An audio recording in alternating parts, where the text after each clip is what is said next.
y una información que en realidad choca demasiado.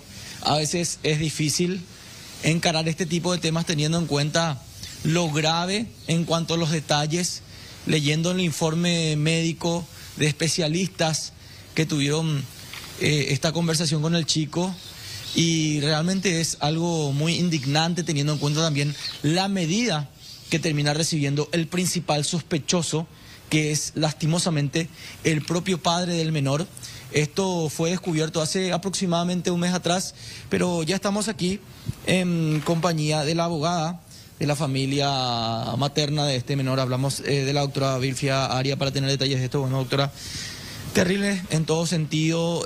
Uno queda impactado, impresionado tras escuchar y ver el informe médico también con respecto a cómo se habrían dado los hechos. Buenos días. Buenos días. Antes que nada, muchas gracias por el espacio. Lastimosamente, ustedes van a ser la voz de todas aquellas personas que claman justicia ante un poder judicial y fiscal sometido al homillismo. Porque hoy la niñez paraguaya está de luto. El día viernes, la jueza penal de garantías, Rosana Román, del Juzgado Penal de Luque, ha dejado un precedente para que hoy todos los abusadores de niños del país puedan estar libres, otorgándole arresto domiciliario a un padre que presuntamente habría abusado de su propio hijo y sin otorgar la garantía necesaria a las víctimas de este caso. Teniendo en cuenta, como bien mencionamos, algo tan importante como son los informes médicos de especialistas, que incluso quedaron bastante sorprendidos al tener contacto con este menor.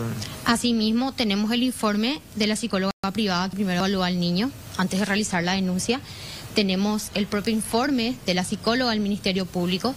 Ya tenemos el informe victimológico social que acreditan lastimosamente esta terrible situación, que no solamente pone en luto a la niñez paraguaya, sino la propia justicia, que, como te dije, lastimosamente está sometida y está influenciada por otros intereses, y lejos de proteger a los niños víctimas y a las madres o los padres que claman justicia, hoy lloran ante el dolor.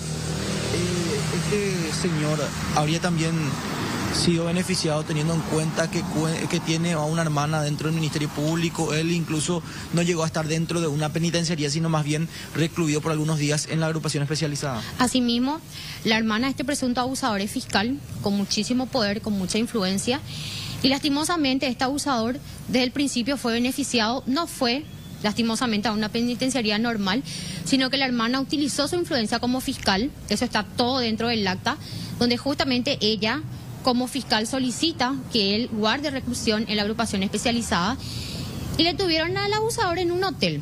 Ahora salió del hotel y está en su casa.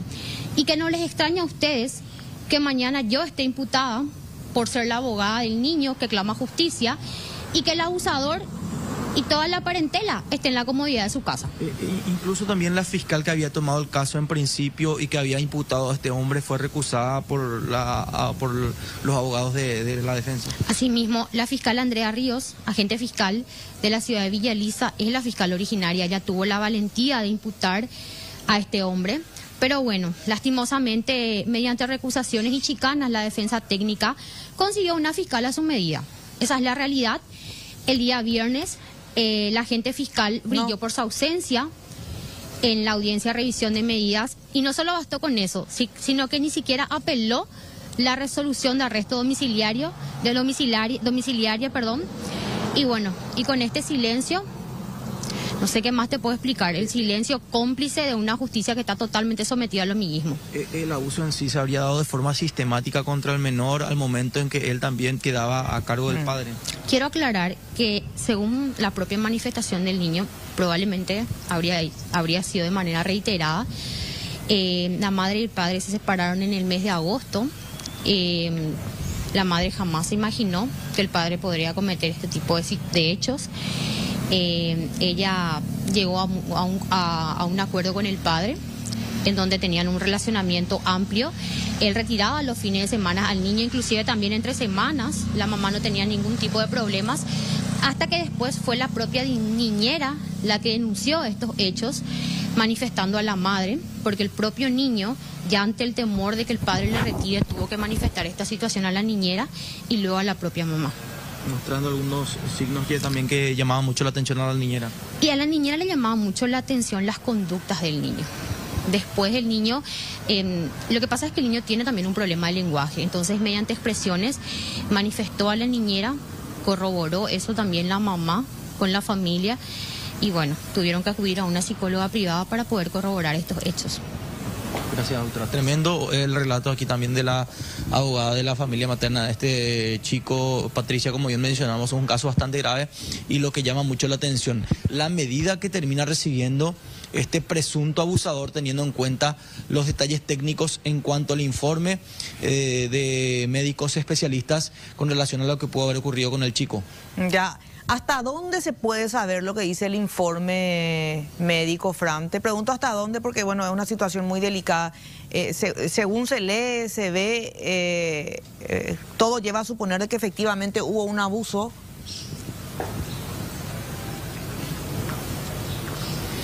Según lo que menciona específicamente el chico, sí, teniendo en cuenta detalles que él menciona a los especialistas al momento de su relato, ya sea con gestos o con algunas palabras también, señalando lo que hizo con él su propio padre. La hermana también de este menor, porque son dos chicos, una niña de 9 años y el menor de 6, quien fue víctima de este presunto caso de abuso, y la niña también manifestó a su madre y a otros familiares de que el padre no dormía con ella, sino solamente con este chico, quien quedaba a su cargo en horas de la noche.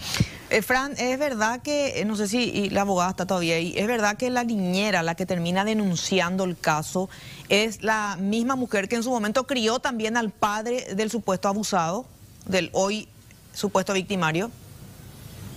Sí, así mismo. Es un dato que se confirma. La doctora aquí nos decía que es la niñera la que anteriormente o años atrás llegó a cuidar al propio padre, hoy lo hace con el chico y es alguien ya cercano a la familia. Asimismo, la niñera crió al papá, es más, era el papá el que pagaba el salario de la niñera. Y la verdad que nosotros valoramos mucho la valentía de ella porque arriesgó su trabajo en hacer ella misma la denuncia. Y me decías también que incluso llegaron a instalar cámaras en la casa. La mamá instaló cámaras en la casa porque el niño ahora está con crisis.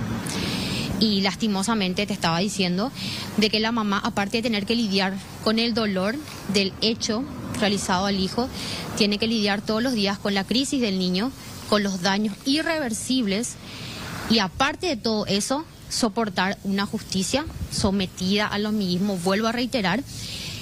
Y no contento con esto, el papá, te estaba comentando, que es empleado de una conocida empresa de cobranza, hoy vinculada a la mafia de los Pagarés, y en contubernio con los empleados están hostigando a la mamá con mentiras, calumnias, y bueno, y al final la víctima termina siendo más víctima que nunca, y el abusador en la comodidad de su casa, operando para atacar a la mamá, que ya está sufriendo bastante, ¿verdad?